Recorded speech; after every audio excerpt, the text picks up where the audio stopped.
All right, let's just dive right into this because today we are analyzing something truly epic. We aren't just looking at a simple timeline of events. We're mapping out the literal anatomy of a hero. We're looking deeply at the intensely tuned life experiences of a protagonist named Gnarfard. So often, society tells us that having a highly reactive, deeply perceptive internal world is somehow a vulnerability. But today, we're going to completely shatter that misconception. We're going to examine Gnarfard's journey, and we're framing his intense life experiences not as weaknesses, but as the colossal, mythic trials of a highly perceptive warrior on a classic shonen-style transformation arc. This is a hero's journey, from a misunderstood underdog to an absolute unstoppable force. Just listen to the sheer scale of this imagery. Huge walls of water that were tall like a skyscraper. Gnarfard experienced this repeatedly in his nightmares. I want to anchor you immediately with this visceral image, because it perfectly illustrates exactly how Gnarfard's internal world operates. He doesn't process challenges on some mundane, everyday level. His nervous system, his mind, they process threat, overwhelm, and survival on a mythic, colossal scale. A skyscraper-sized wave isn't just a bad dream. It is his mind grappling with the crushing weight of helplessness and literally fighting to survive it. It's the mental equivalent to facing down a god. So here is how we are going to follow his epic journey today. First, the shadow of overwhelm. 2, trials at the edge. 3, the strategic mind awakens. 4, empathy as a shield. And finally, stepping into the light. Let's start with part 1, the shadow of overwhelm, confronting invasion and chaos. For a hero with an intensely tuned nervous system, the world isn't just mildly uncomfortable. It can actually feel like a sudden, chaotic invasion. Take the moment Gnarfard bit into an extremely bitter, spiky ball hidden in a bowl of spicy beef noodle soup. Or another occasion when a sudden, silent burp smell from a complete stranger instantly paralyzed him. Now, society often rushes to label these moments as overreactions, but biologically, this is a flawless strategy. First, you get stunned confusion. This is the purest sensory shock. It's his elite nervous system freezing to analyze a completely unnatural threat. Next comes rapid threat detection, scanning the entire environment for the source. And finally, the freeze response locks in to ensure his survival until the danger passes. This isn't weakness, guys. This is an elite biological system engaging its absolute highest gear to process an invasive anomaly. Because of this, we must fundamentally reframe how we look at disgust. It is the human body's built-in poison detector. There was a time Gnarfard was assigned a bed that had ant trails, stains, and just a horrible smell. He was immediately hit with a paralyzing combination of disgust, fear, and numb shock. He wasn't being overly sensitive at all. His body was executing an elite survival reflex. Ants, stains, foul smells. They signal extreme contamination and a complete lack of safety. His nervous system went into a perfectly calibrated protective mode to keep him away from raw danger. And why this matters is profound. When you treat disgust as a superpower rather than some character flaw, it entirely changes how a person navigates the world. It becomes this highly tuned radar keeping them safe. Which leads us to this absolute powerhouse of a realization. Your nervous system isn't overreacting, it is biologically designed to protect you from overwhelming threats.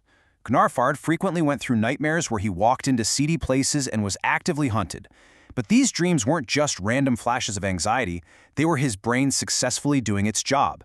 His mind was actively mapping out environments that lack safety, processing past unpredictability, and keeping his threat assessment algorithms hyper-alert to boundary violations. His internal radar is always on, and it works flawlessly to ensure his survival. Moving right into part 2, trials at the edge, the struggle for control. This brings us to the edge of his limits, a phase where Gnarfard's trials test his absolute boundaries, stripping away comfort to reveal his foundational strength. When Gnarfard played Pokémon Champions competitive single battles, he experienced these agonizing losses, but by the absolute smallest margins imaginable. One speed tie, one hit point, one critical hit. Now, a novice loses by large margins. They just get swept completely off the board. But losing by tiny margins, that proves he was operating at an incredibly elite level. It means his sequencing was almost perfect, his reads were razor sharp, and he literally forced his opponents to play flawlessly just to survive him. These losses weren't failures at all. They were undeniable proof that Gnarfard was right on the razor's edge of ultimate mastery. And why this matters is because operating on that razor's edge in a highly strategic game directly translates to real-world mental agility. It builds a mind that calculates infinite variables while under massive pressure. And you know that intense struggle for control happens physically too. Once, Gnarfard slipped and fell 3 times in a row, right in front of a group of staff. But when he finally stood up on that final try, his overriding emotion wasn't humiliation, it was profound relief. His nervous system rightfully prioritized regaining physical stability and safety over arbitrary, made-up social shame. That is pure, unadulterated strength. But sometimes that sudden loss of control comes directly from others. A former friend once violently punched Gnarfard in the arm, literally right to the bone, while he was just innocently goofing off. And Gnarfard's response? A gaping mouth, followed by a sudden surge of intense, righteous anger. That gaping mouth is profoundly significant. It was his brain dropping all social pretense to process pure, unfiltered betrayal. And that subsequent anger wasn't a sign of poor temper, it was his internal boundaries fiercely defending his self-respect. His body instantly recognized the injustice and utterly refused to be treated like an object. It was a warrior's reflex against an unjust violation. Which brings us to Part 3, The Strategic Mind Awakens, Confronting the Leviathan. Now, this right here is the major turning point of the explainer. This is where Gnarfard shifts from enduring the overwhelming forces of the world to actively strategizing against them. Go back to that skyscraper wave in his nightmares for a second. At 0 seconds, the colossal, mythic wave appears. But right at second 1, Gnarfard consciously cupped air into his mouth to prepare. He didn't just freeze and surrender to the abyss. Even in the face of mythic, literally unstoppable helplessness, he executed a brilliant survival instinct. He fought for control. And when the wave finally hit, his memory went blank. Not because he failed, but because his brain elegantly shut down to protect his psyche from processing an impossibly overwhelming force. He is a tactician, through and through, even in the deepest trenches of his own sleep. The number 3. That is exactly how many times a young Gnarfard went to the movie theater to watch Godzilla 2000. Now, why is this so significant? Because the movie deeply, deeply disturbed him. It was a massive, oppressive leviathan that perfectly mirrored the inescapable skyscraper waves of his nightmares. But he went back 3 times, and this brilliantly illustrates a core trait of a shonen protagonist. You don't run from overwhelming fear. You study it. You revisit it. You master it. Most people would flee from what disturbs them, but Gnarfard possessed the profound intellectual courage to walk right back into that theater, look the terrifying monster directly in the eye, and try to absorb and master its meaning. He actively confronted the Leviathan. This is a complete blueprint for mastery, and the reason this matters for all of us is simple. When you are terrified of something, you don't close your eyes, you stare right at it until it makes sense. This shifts us into Part 4, Empathy as a Shield, Protecting the Vulnerable. As a hero studies their monsters, they change, and their empathy actually becomes a shield. Gnarfard mentioned getting incredibly sad watching people open vintage Pokémon packs online and getting absolutely nothing. And it isn't just about the cardboard, guys. It's about what this exact quote captures. Opening a tiny doorway to hope and watching it slam shut right in front of them. Because of his own near misses and tiny margin losses we talked about earlier, Gnarfard empathizes with the mythic collapse of hope on a profoundly deep level. He feels the story behind the moment, the massive effort just meeting a total void. His sensitivity allows him to truly, genuinely see the emotional stakes of others.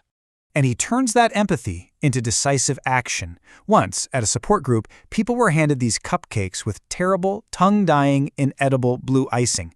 Gnarfard didn't just quietly throw his away. He noticed the low-effort food. He recognized it for what it was, disrespect and a betrayal of dignity heavily disguised as a treat. And most importantly, he spoke up to the staff. Speaking up at a support group, a place where people are often so vulnerable and hesitant to cause any friction, that takes immense courage. He point-blank refused to let others suffer indignity quietly just because they didn't have the options or the voice to say no themselves. So the crucial point we have to make here is that empathy isn't fragility. It is a shield forged in the fires of personal struggle. Because Gnarfard went through profound sensory and emotional crucibles, because he intimately knew exactly what it felt like to be handed something gross and have no control, he transformed his personal trauma into active leadership. He developed a rare, fierce, highly protective emotional intelligence that stands guard over the vulnerable. Finally, we enter Part 5, Stepping into the Light, Warm Pride and Power. This is the ultimate breakthrough of his epic journey, where the shadow finally transforms into pure, radiating power. We have to define a very specific feeling Gnarfard experienced: warm pride. Once, he did sprint training across a huge grass field. It left him physically exhausted, a feeling that stayed with him to this day. But he also noted that he felt energetic and proud. This wasn't the numb, paralyzing exhaustion of his earlier trauma or sensory overwhelm. No, this was an identity-shaping victory imprint. His body was firing on all cylinders. That deep, lingering memory wasn't a survival response. It was the activation of immense strength. He exceeded his own limits and he felt his own undeniable power. There is just a beautiful truth hidden in this contrast. Think about it. We spent the first half of this explainer talking about how Gnarfard's highly tuned nervous system stores fear and shock with intense precision to protect him. But what this sprint proves is that his nervous system also stores victory with the exact same mythic intensity. When he achieves, when he is fully in control, when he pushes his absolute limits, his body imprints that warm pride, that energy, and that unstoppable power forever.